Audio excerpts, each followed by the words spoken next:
Welcome to Daily Scripture Reading. Exodus chapter 2. This is the Amplified Version.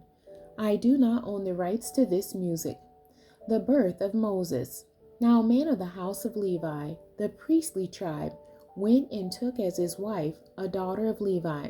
The woman conceived and gave birth to a son. And when she saw that he was especially beautiful and healthy, she hid him for 3 months to protect him from the Egyptians. When she could no longer hide him, she got him a basket, chest made of papyrus reeds, and covered it with tar and pitch, making it waterproof. Then she put the child in it and set it among the reeds by the bank of the Nile. And his sister Miriam stood some distance away to find out what would happen to him. Now the daughter of Pharaoh came down to bathe at the Nile, and she, together with her maidens, walked along the river's bank. She saw the basket among the reeds, and sent her maid to get it, and she brought it to her. When she opened it, she saw the child, and behold, the baby was crying. And she took pity on him and said, "This is one of the Hebrews' children."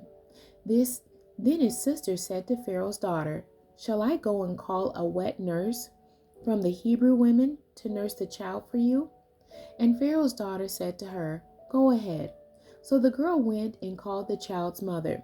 Then Pharaoh's daughter said to her, "Take this child away and nurse him for me, and I will give you your wages." So the woman took the child and nursed him. And the child grew, and she brought him to Pharaoh's daughter, and he became her son. And she named him Moses, and said, "Because I drew him out of the water." One day, after Moses had grown into adulthood, it happened that he went to his countrymen and looked with compassion at their hard labors. And he saw an Egyptian beating a Hebrew, one of his countrymen.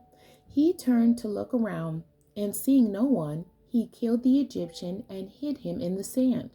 He went out the next day and saw 2 Hebrew men fighting with each other. And he said to the aggressor, "Why are you striking your friend?" But the man said, "Who made you a prince and a judge over us? Do you intend to kill me as you killed the Egyptian?" Then Moses was afraid and said, "Certainly this incident is known."